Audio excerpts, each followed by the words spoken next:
Hey everybody, I'm Perry and this is my Bourbon Podcast. Welcome back for another week. Super excited to have you all here. And I have a couple of special guests on the show this week as well. It's the Bourbon Boyz. It's Chad and Tyler. What's up, guys? What's going on? Fantastic to be here, man. I appreciate it. Welcome on to the show. Yeah, Chad told me not to laugh too much or else I might get in trouble with some distilleries, but, you know, we're going to be careful about that.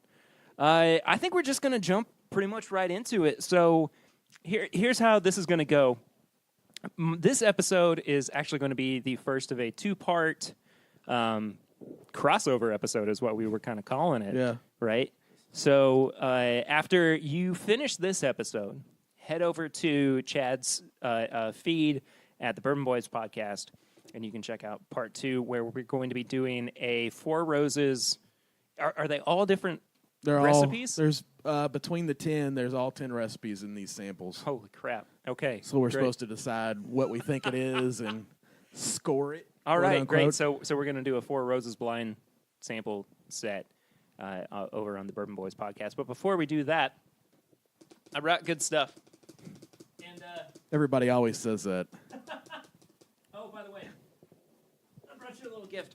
It's nothing much, but Thanks. It's a little airplane bottle. It's of literally Weller a Special little Reserve. gift. Yeah. That's better than nothing.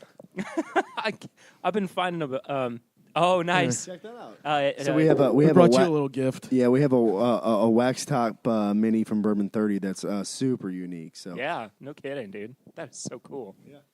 Dig it, man. So everything that I brought tonight is all stuff that's been released this year, so 2018. And some of them I've not been super enthused by. Some of them I've really liked. But I wanted to go ahead and start this off with one that I did really like, and it's the Wilderness Trail Bottled and Bond. This was from Barrel B. So the second release from They're really this deep year. into their barrels. They're already to be. Quite the progression. Yeah, they've got I think I just came out recently too. Next is going to be LMNOP. Yeah. So they're working their way through it, but I just wanted to kind of do something fun and different and talk about some of the releases that came out this year. And Are you going to pour that in your glass? I am, and I just want to say that Wilderness Trail is a super unique thing to throw into all this because people are starting to talk about it, and it's a brand new distillery, and they're putting out some decent juice. So this is this will be my first time trying it. So this is awesome. Thank you for pulling that out. Yeah, of course. I've been wanting to try it myself. Yep. And Tyler almost spilled it already. Yeah, there's a guy in BB&T too who used to work there for a while, so I got to talk to him about his process working there and the juice that they're distilling and whatnot. So this is awesome. Yeah, I'm super excited to try this. Sweet. So we've had this before on the show, of course. This is a single barrel. As I said before, it's Bottled and Bond. This is one of their first releases from Wilderness Trail. It's their own juice, which is awesome. Yeah. 4-year-old product. And, yeah, barreled in 2014. So, here we go. What do you guys think about the nose on it? I've always gotten like a honey. Yeah, you note definitely from get it. a lot of sweetness, but Yeah. I could smell a lot of, well, not a lot, but I could definitely smell a little youth on it. Yeah. I will say there's not a whole lot there, but what I do smell is sweet. Yeah, for sure. Little corn. Just a bit, not too much, I would not say, a lot, but yeah. yeah. It's not overpowering. Almost like a nice cornbread. Huh. Love cornbread. The palate, though, Yeah. it is a little young, but I think that it's so well balanced. I think that it has so much flavor to it that it's like it almost doesn't even matter. Yeah.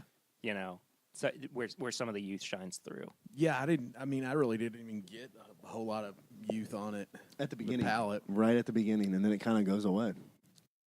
And it's got a pretty nice lingering finish too, which you don't normally get in a younger whiskey. I honestly think what you just said is what makes this whiskey. I think right off the nose, you say, "Wow, there's not a whole lot going there," and then as soon as it hit my tongue and the front, I was like, But then, seriously, kind of the mid palate and then the finish, I was like, okay, it's developing. This is a little bit better of a whiskey. Yeah, for sure. I really do like the finish on it too. Yeah. It's nice and That was long, definitely and the best part of it. the Kentucky Hug is really intense too, which I'm enjoying quite a bit. But this was, I think, the first craft bourbon that I had from this year where I was really like, wow, these guys are doing a lot of things right and are continuing to do a lot of things right. They just released, I think, their small batch version of their Bottled and Bond product. They had a rye that just came out too, which is supposed to be phenomenal. But huge shout out to everybody over at Wilderness Trail. They're Definitely. doing it right. Yeah, they definitely. I've heard nothing but positive things so far when I've heard people talk about it. And now tasting it, it's actually really good. So, yeah, I'd say they're on the right track. Yeah, it shows signs for the future for sure. Definitely, and that's kind of the one thing that we've been saying since we first tried it is I wonder what this is going to be like in a couple of years with a little bit more age to it. But, I mean, because if it's this good now, it's bound to be really good. You'd think so. In a couple of years. But you hope so at the very least. But I remember they were at the Beer Fest in Lexington. They came one of the first few years, and I think they had brandy at that point or vodka. I can't remember what it was. Okay. Yeah. It was one of those get something out there so I can make some money. Right, yeah. Like what Castle and Keys do. Yeah. And everything. Yeah. Awesome. Yeah, good pour. You guys want to move on to the second? So this is semi-craft and one that we actually just recently reviewed on the show. I don't know if you guys had this yet or not. But so this is the old. Yeah, of course. This is the old Ezra Barrel Proof. It's 117, 7 years old, and I don't want to talk too much about my feelings on it before we get into it, but Tyler has to rotate his cups. You got to move over to the paper cup. Oh, jeez. The one thing I said I didn't want to. That's not coffee in there. I guess we should point out that we're recording in a hotel room. Yeah. It's very exotic. Which doesn't sound sketchy at all. Nothing like recording in front of a 14-inch flat screen. At least it's got internet Thank TV. you, brother. You're welcome. Do you want to pass the bottle on down there, Tyler? I mean, I know you've had a little bit today, but just a hair. Just a hair. So again, this is from Lux Row Distillers. This is, of course, a barrel-proof expression of their 7-year 101 product. And $40 a bottle, which you're not really going to find too much out there with barrel-proof products anymore. But everything that I get every time I go back to this bourbon is exactly what I got the first time that I reviewed it. Consistency. Nice. I guess so. Like, it's nice that it's consistent, but at the same time, like, I've always kind of been left wanting a little bit more from it. It's definitely got a syrupy, sweet nose. I've identified it multiple times as a flat cherry cola. Well, I never have cherry cola around my house long enough for it to get flat. a lot of Willet barrels that have that cola flavor to it that people go crazy for. So, but see, there's nothing. It's not a cola. good. Yeah, it's not a good cola. Okay. To it on the nose. It's a big K, cherry cola. Yeah, diet right. Diet right. Don't you talk shit about Diet Right. It's delicious. It's Chad loves diet. It's no cheer wine. Cherry wine. Yeah.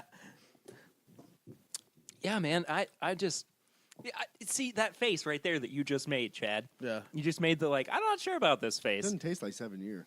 No, it doesn't. And it doesn't really taste like 117 proof either. But there's I just am constantly left going, Wanting more. What's next? Yeah. What's more? Yeah. And nothing comes through. It's kind of frustrating for me. It's bland. The only thing I'll disagree with you about is as soon as it hit my tongue, I thought the 117 proof kind of matched up a little bit. Mm-hmm. But everything else you've said is spot on. It leaves you wanting more. It's a little bland. I was actually hoping more from this bottle, to be 100% honest with you. Oh, I was too. I definitely was. I I don't know that I love it, but it leaves you a little lacking in the middle. But in the tip of my tongue and in the back, I caught a little bit of the sweetness, and it was good. But when you only get that, that's not really a great. You need to have the whole thing if you're going to have it. Yeah, and it does kind of seem like somebody took bits and pieces from good things and threw them in a whiskey that it's almost like it was flavored. Yeah. You know? I mean, it just seems like something got taken out or wasn't there when they first tried it. It tastes like a funky barrel at Bourbon 30 is what it tastes like. I'm dead serious. It tastes like one of those funky barrels at Bourbon 30. What's Bourbon 30's age on their barrels up to now? Because it was at one point like a couple months. That's not the same stuff that they used at first. Good. He's sourcing all his stuff now. So I think he said good. Pretty much. I want to say that he said his youngest is 8 years that he's got in the distillery right now. Dang. So Seriously? I think I would. That's what Jeff said. Yeah. So a lot of times you take what Jeff says with a grain of salt, but I'd say 6 or anywhere 7 from years. 6 to 8 Yeah, absolutely. is the majority of what he has right now. Yeah.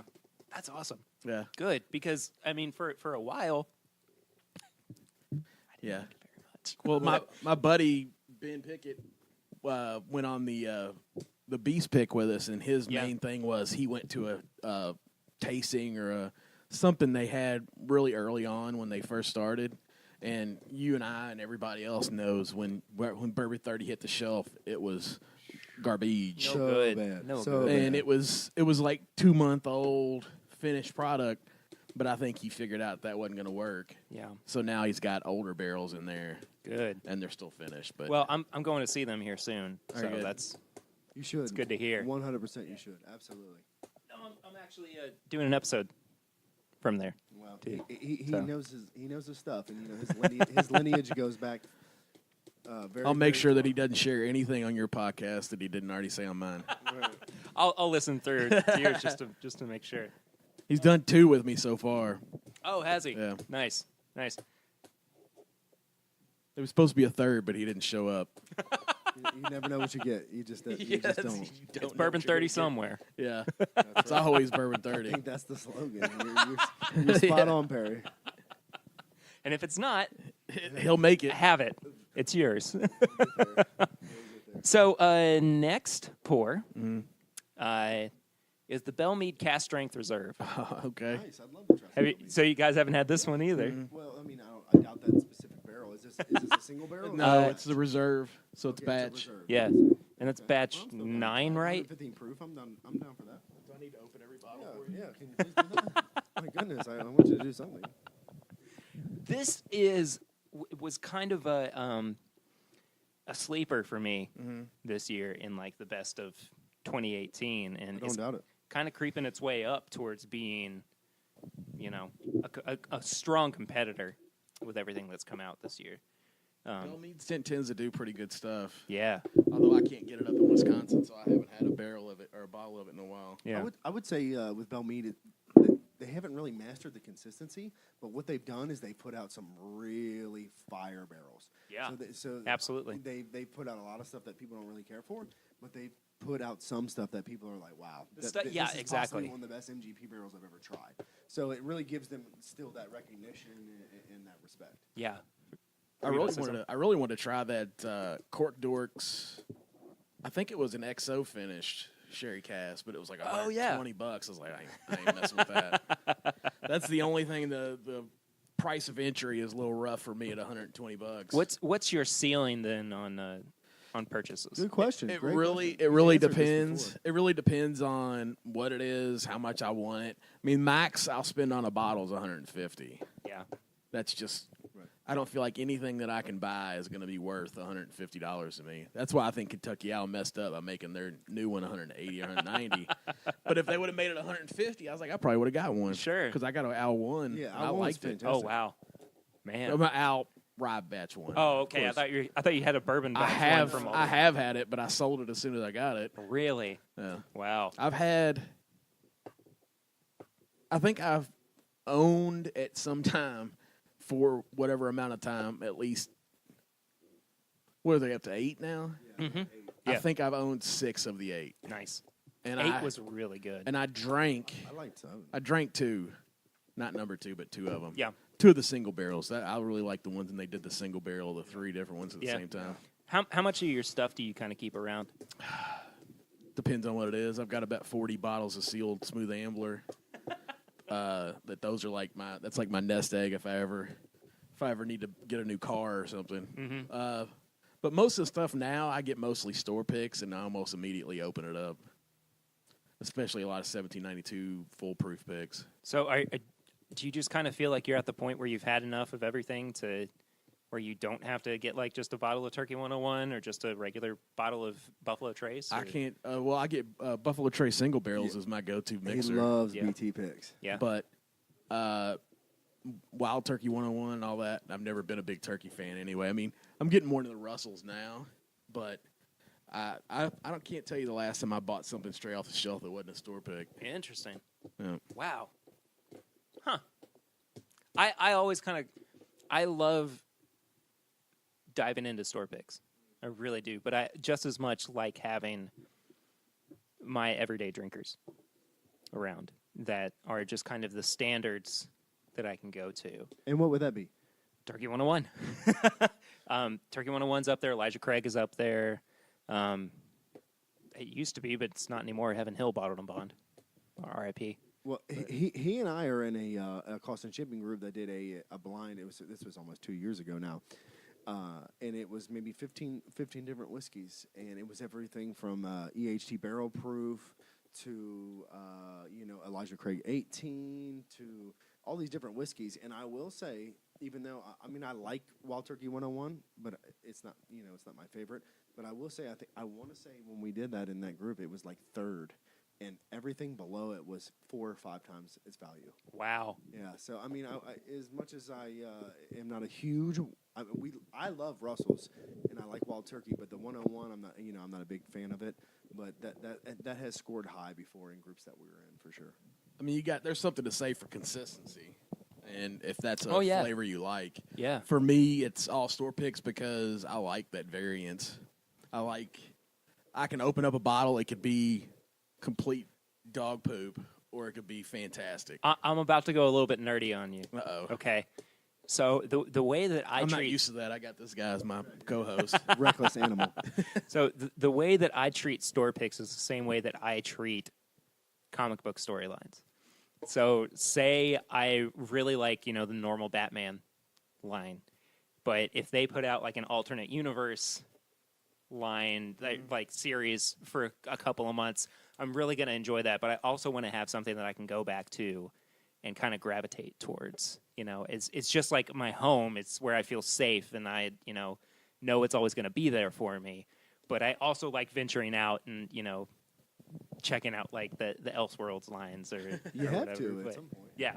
But anyway, that's just kind of how I view store picks, is that they're not like a go-to for me. That's an interesting way of looking at it. I hadn't thought it really of it is like that before. actually. I mean, I don't. I like all alternate universes. You do or you Yeah, don't? I do. I just He all. just all wants to alternates. explore. He I want no normal. He's trying to go as far out as you can possibly go. He's the Rick and Morty of Bourbon Boys in this case. So Wow. Wow. Go ahead and throw that He down. did. You did go nerdy on us. Nothing wrong with that. hey, what'd you guys think about this Bell Mead I like it. I do like it. Yeah. MGP? Absolutely. Absolutely. He and I are MGP nerds. Him even more than me, which is hard to believe, but it has all those classic notes. So, yeah, especially for a reserve, I do like it. Absolutely. It's definitely very sweet. Yeah. Which is right up my alley. I mean, that would be something I would buy. I don't like earthy stuff at all, so yeah, that's definitely very opposite of anything I would. Neither do I. I actually kind of enjoy it a little bit. Yeah, It I like scotch too, then, don't we? not particularly. No. earthy. You mean you enjoy this? You mean I enjoy this, Yeah. the earthiness in this. I like the way that it complements the rest of the flavors. I didn't really get a ton of earthy in it. I thought it was fruity. Yeah. I get a little bit of the earthiness on the finish more than anything. I could get that. And that's kind of where the oak yeah, comes through for me. And I think that, It's woody. yeah, He's right. It's more woody than earthy, but yeah, I get what he's saying. Yeah, and it pairs really well with the rest of the flavor profile on there. This is a great bottle for $60. Is that what it is? $60? Yeah, I'd buy that for $60. Actually say that that's a drinker right there. Oh, absolutely. You know, I mean, that's the coolest thing about all this whiskey shit is, this, that, and the third. But, finding a really good drinker for $50, $40, $60, that's the real win. That's, absolutely. Yeah, and those are becoming kind of few and far between. Yeah, unfortunately, and even at lower price points, too. I mean, again, Heaven Hill Bottle and Bond is gone. Yeah. Now, and I mean that was the perfect everyday. Drinker. Not drink. I was going to put another word in between those two, but yeah, it was the value drinker. Okay. So that's your value go-to. And it's long gone now. Yeah, that's the thing is that it was, but it's not so much anymore. Turkey 101 has really. I guess I shouldn't ask these questions because that's probably what I'll be asking on this part B of this. Easy. I'm taking all my questions away. It's all good. It's all good. We'll get to it eventually too. But yeah, I'm a big fan of this one. I mean, like I said, I think that it's definitely on my short list for best of 2018. Probably best whiskey we've tried so far. Yeah. That's been in our range. Mm-hmm. Probably. Well. This is great. I hope we have some kind of segment to some kind of segment for you to talk about your brandy butt. This is good. We'll talk about the brandy butt at the end of the show. How about that? Thank you. Because I've thoroughly enjoyed it. Well, speaking of Tyler OKI, loves butt. how about the New Riff single barrel? Nice. Yeah. Is This it was a store pick or just straight single barrel? No, just straight single barrel. 113 proof, barrel number 14609. Total of 201 bottles out of this. Ooh. Out of this barrel. Let's get into it. Somebody didn't snatch the extra one bottle. That extra one. You think Jay or somebody else would have done that? Yeah, we've selected some several barrels there, so it's been a really good experience for us at New Riff and picking OKI barrels and New Riff barrels. I will say that other than the uniqueness of Bourbon 30 and the camaraderie of Wild Turkey, but the family feel of New Riff is really special. When you go there, I met all those people one time, came back 6 months later, and they all remember me. I mean, Nice. That's crazy. I mean, I've met Jimmy Russell fucking 5 times. He doesn't remember me. But he's He also probably doesn't remember 85 how he years got old. to work that day. I'm just saying. He's riding around Wild Turkey on a scooter. Right. And he shouldn't remember me, but I'm just telling you, when you New Riff is super special. That company will 100% be successful. I like that cork, and did you see that was a little bit it's different? black. It was black. Yeah, It was a I dig black, that. and it had it was sort of like cork texture. Mm-hmm. It wasn't black plastic. It's a total synthetic kind of weird. No, it But definitely it still is. has the cork texturing to Oh, the yeah, for cork, sure. but it's not like a plastic stopper. It plugs it really good. That's what he's trying to say, guys. Super tight plug. Oh god! This episode of This Is My Bourbon Podcast brought to you by Tight Plugs. Oops. No, it's actually brought to you by the Restillery. Favorite nose on anything we've had so far tonight. I'll say that much. That's fantastic. I think I would go with the Bell Mead for nose so far. Mead is really that was. This does have a good nose, though. I mean, new riffs, new stuff they're putting out is just it's solid. I just am so drawn to that oak bomb that's on the nose. I think it's so. It's really kind of different. Yeah, in terms of some of the oakier ones. For some reason, I don't know what it is quite that, is making me feel like it's separate from, other overly oaky products. But, Wow, I thought that Bell Mead had a nice oaky finish to it. that's damn good. I mean, it started off, I wasn't that into it, and then it just hit me with like a sweet tarty. Yep. Now I'm excited. It's so Super funny that sweet, you yeah. said that because I got that as soon as you said it. Nice. It hits you. Well, now The finish is kind of I'm the finish is muted, but that sweet tart just hits you. It's Uh-huh. yeah. we tried a Buffalo Trace pick like that earlier. Did you? It was unbelievable. I mean, I have never in my life. Please don't publicize your own I'm not barrel going picks. to mention it. I'm not going to mention it. I'm just going to talk about a I'm BT. gonna stroke my own ego real No, quick. not at all. I'm just going to talk about a BT pick that we had. I'm not going to say any names. But Foolish Buffalo. literally It's got a cool sticker. no, stop it. Why are you're the one who's saying that. I have never smelled a BT pick in my life that was apple Jolly Rancher, and then we tried it. It was just like a complete fruit bomb. Like, when do you ever get that with a Buffalo Trace pick? Like, it was I've had plenty of picks like that. So speaking of picks, too, you guys have alluded to it, but you haven't actually said, when you're doing picks, who are you picking for? I love how he points to me. We have several groups. Well, he means who are you when you're doing a pick? Are you picking for yourself, or are you picking for the masses? I mean what group? Group-wise. Well, to answer both questions, Lord. Yeah. To answer both questions, I think we have enough time for that. Both Chad and I picked our own palettes. I can speak for him enough to say that he's smart enough to know that if we're doing a pick for a certain store who may be selling to college kids or something like that, then yeah, we might pick a little differently. But predominantly, I've never picked for one that sells to college kids. Well, that's what I'm saying. Predominantly, we pick for our own palette. So easily, that's the answer. Well, he was asking actually what groups we pick for, I thought he was asking who we pick for. Like, I pick for, depending on who I'm picking for. If I'm picking for my group, I pick for me or for what I think is going to be the most unique. If I'm picking for a store, I pick for what I think is going to sell best. And as far as who we pick for, I picked for Mythical is my group. So I picked a few for us. I picked a lot for Ed at Cork and Bottle, or with Ed at Cork and Bottle, not for, because nobody's ever going to override what Ed wants. That's Ed's job. He's the top dog. I was the second man on the totem pole for a lot of picks, and Bluegrass BB&T. We've done a couple for them. Several. Did one for Single Barrel Project back when we still had Smooth Ambler picks. Big Blue Liquor.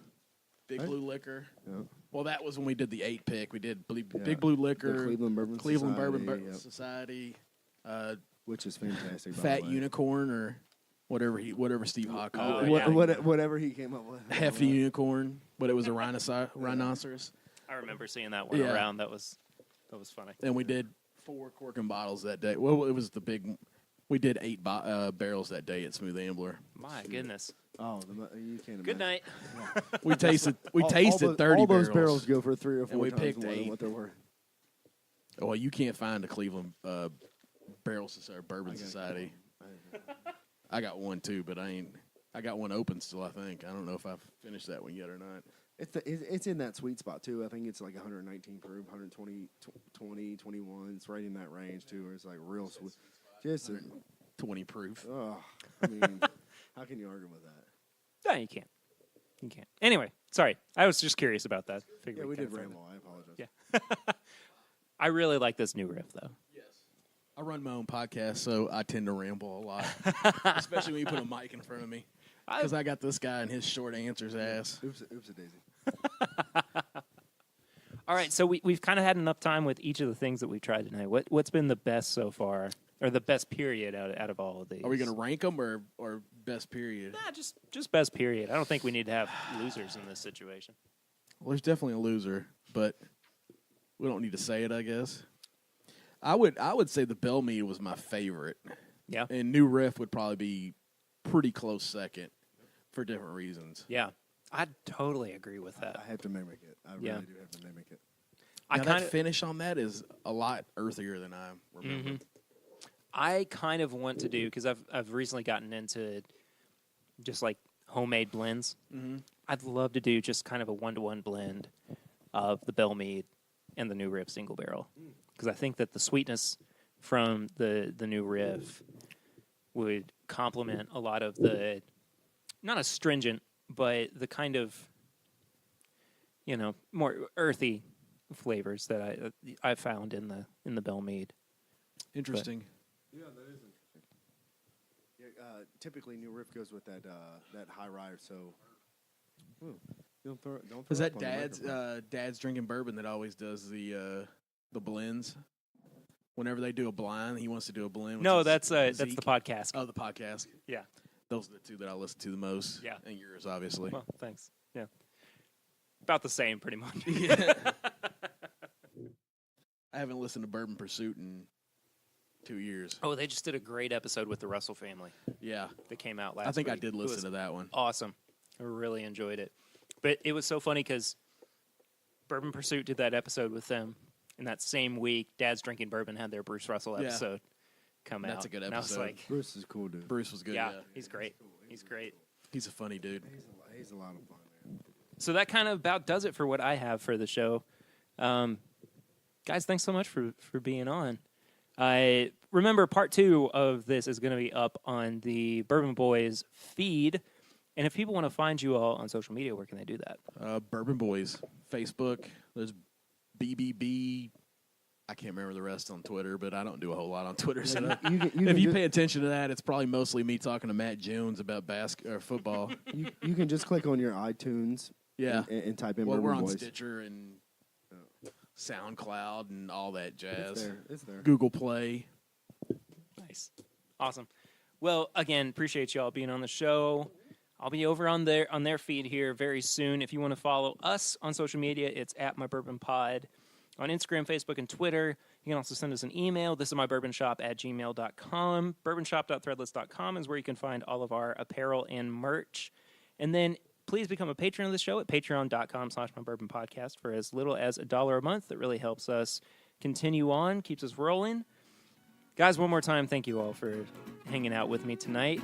See you all over on the Bourbon Boyz feed. But until then, I'm Perry, and this is My Bourbon Podcast.